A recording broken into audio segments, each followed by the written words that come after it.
There you are. Greetings,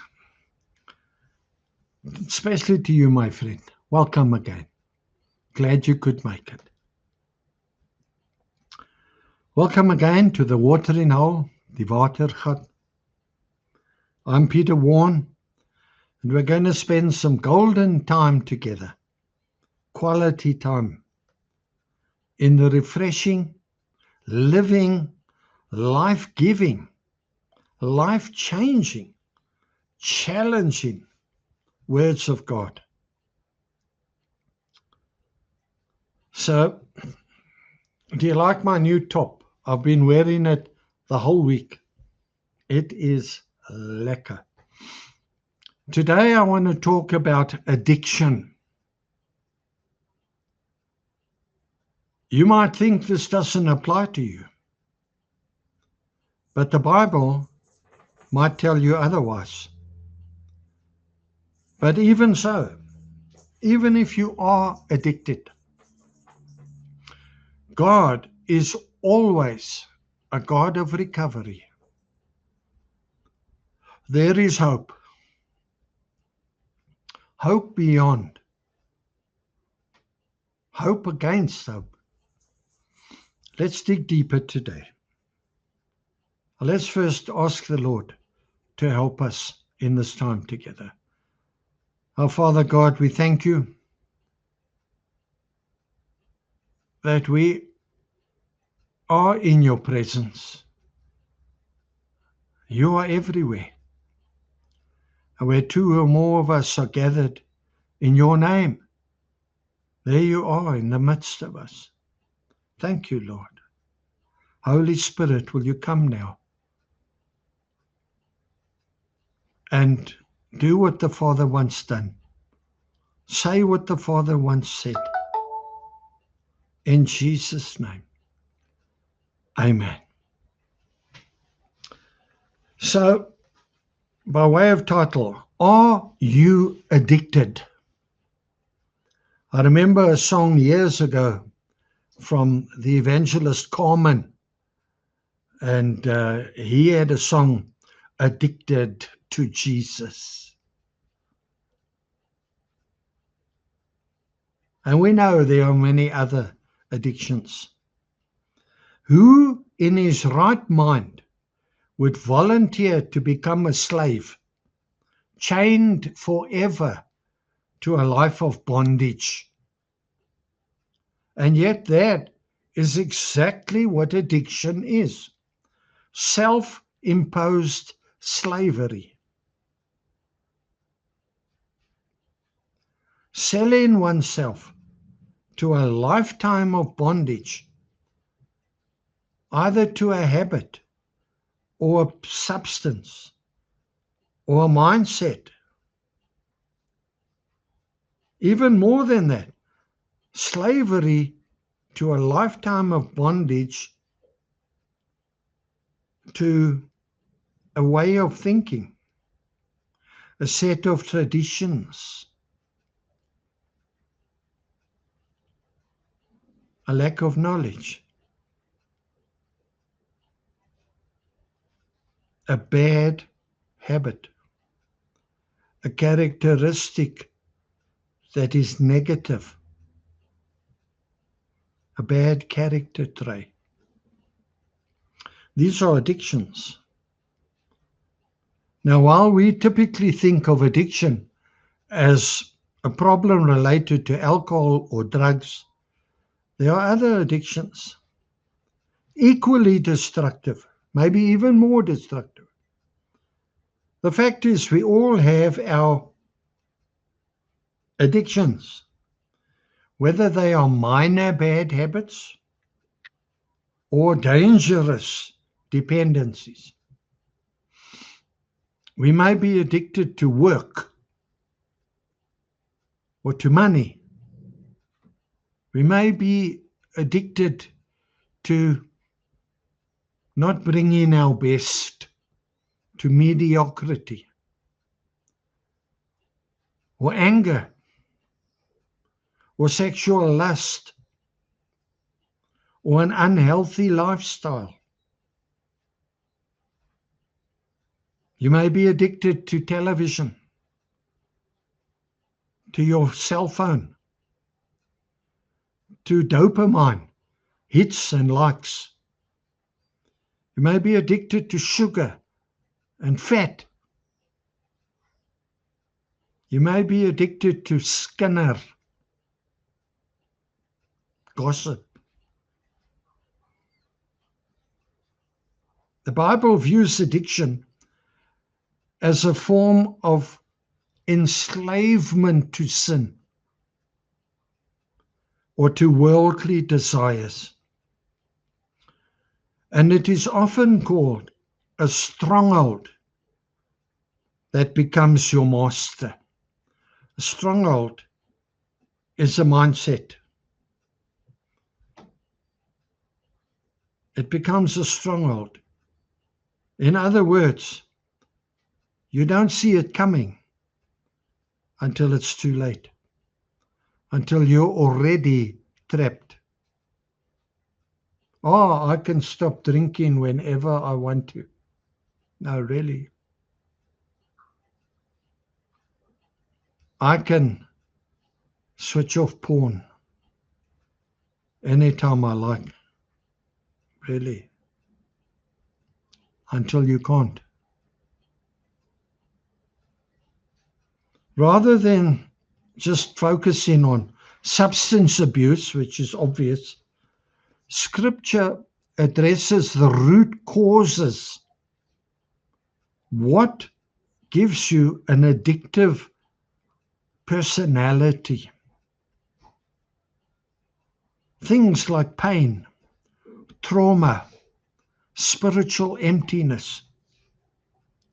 And Scripture offers hope through repentance, renunciation, admitting, recognizing, acknowledging. My name is Peter and I'm an alcoholic. And Scripture offers hope through dependence on God's strength and help for recovery. One thing we are all dangerously tempted, addicted to, is sin. If you will be honest today, we like to do wrong. If you're honest, you will admit it. You see, temptation would not tempt us if it wasn't nice, if it wasn't so lekker. The only cure, ironically,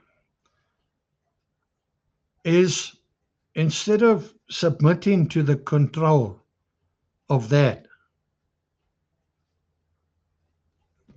it is to submit to the control of God and His Holy Spirit. In that way, we are still being controlled. But His control, God's control, is always for our recovery, for our benefit, for our health, not our destruction. The others are for your destruction. God's transforming power is the only thing that can ultimately heal us all of all our addictions. And I have been in the ministry over 40 years as a pastor.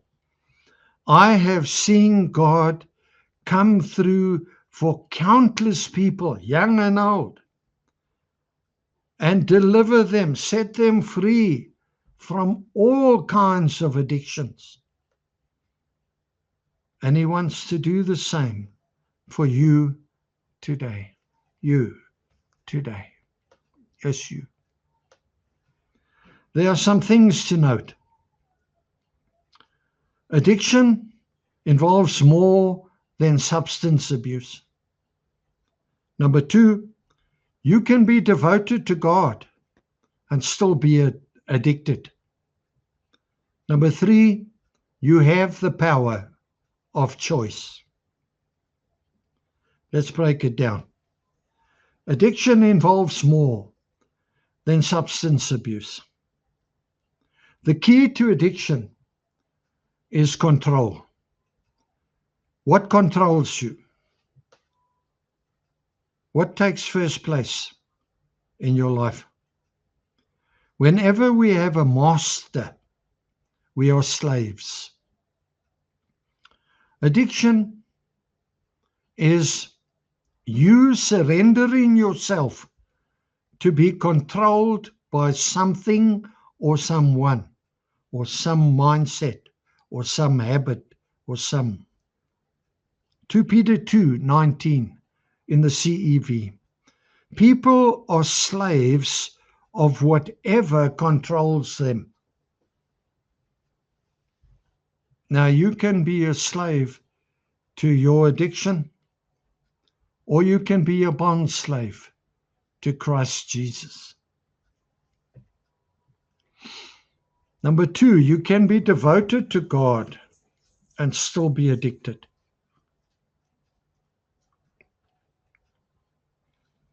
You must evaluate who or what you choose above Christ at any given moment in your life, especially at the moment you are tempted. You have power of choice. Matthew 6:24 in the CEV. You cannot be the slave of two masters. You will like one more than the other, or be more loyal to one than to the other.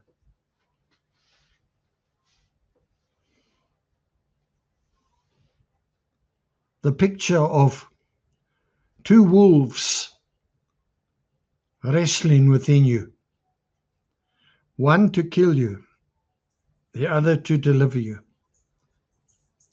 Which one shall succeed? The one you feed. The one you starve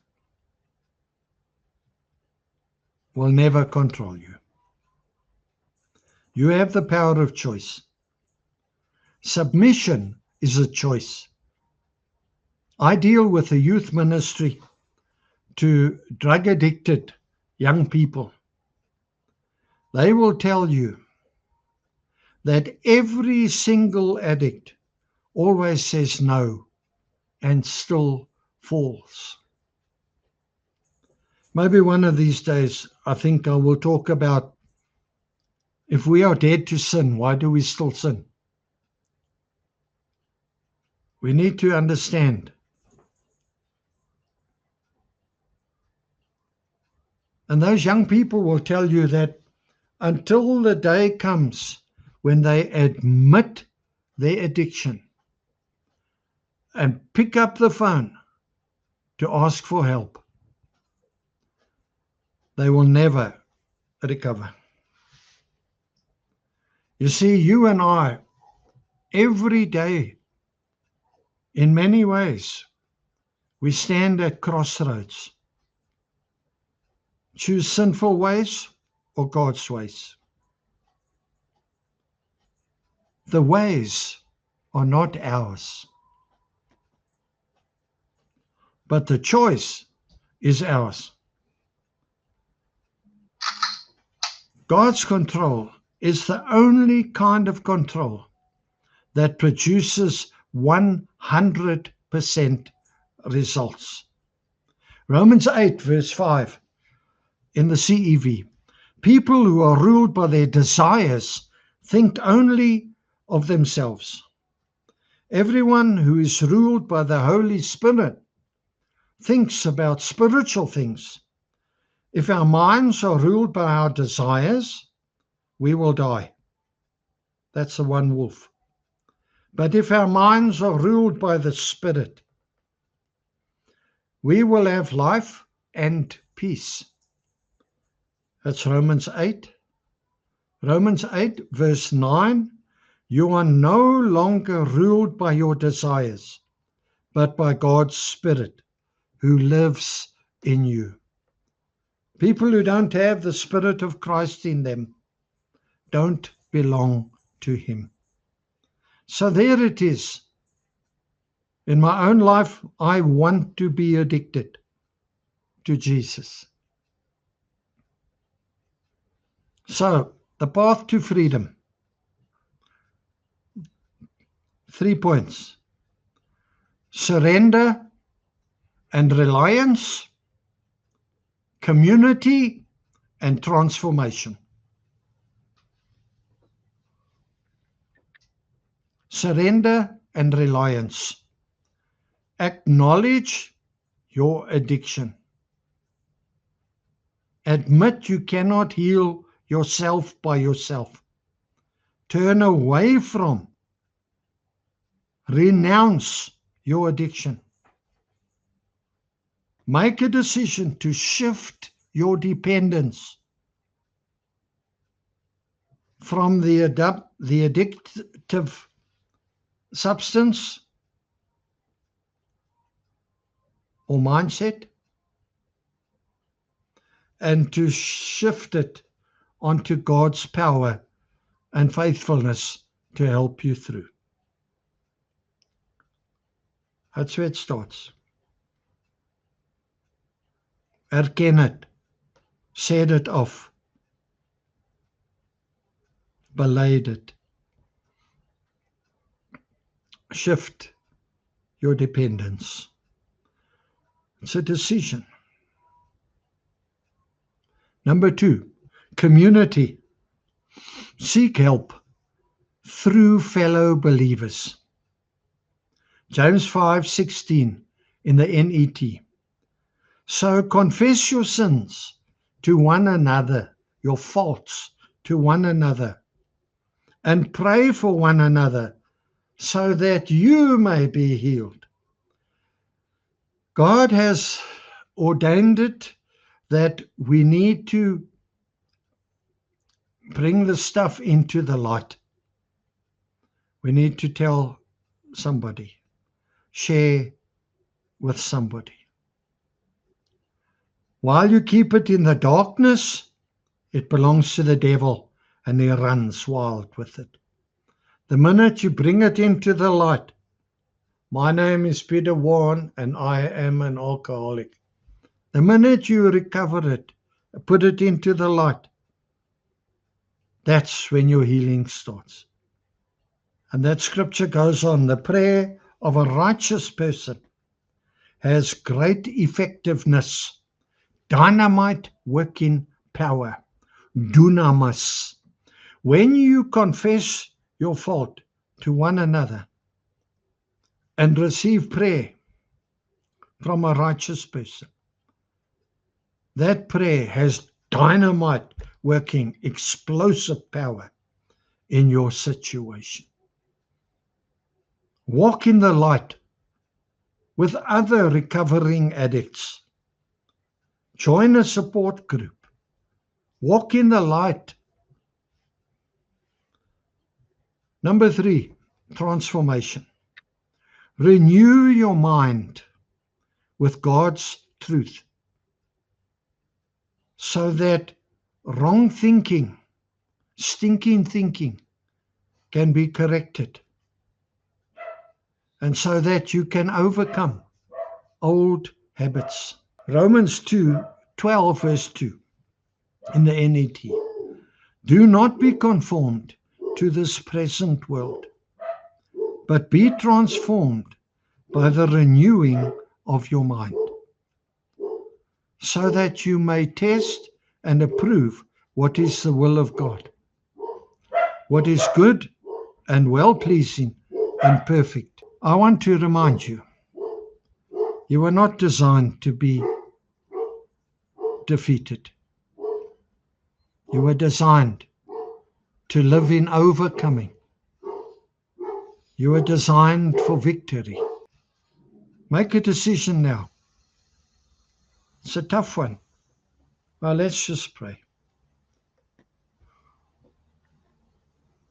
Father, I admit, I acknowledge my addiction before you now.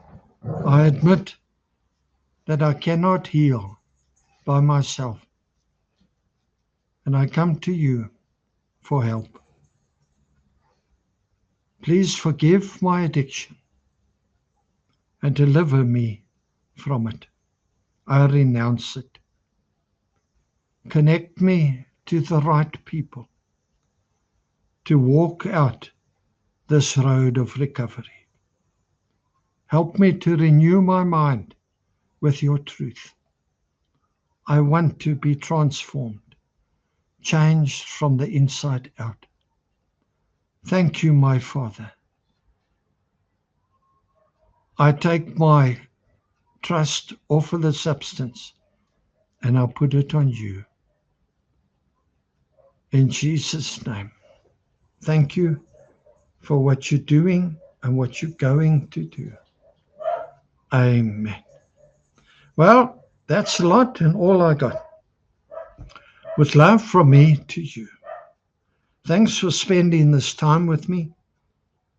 Pass the message on. Put on a like on the YouTube. Put $1 million in my bank account. The details are on the YouTube. Airtime is expensive. Partner with me as I partner with God to get this truth out there that people may be helped. Do it. Do what God says you must do. Until we meet again, may Almighty God richly bless you and yours. Shalom, shalom. Love you, my friend. Amen.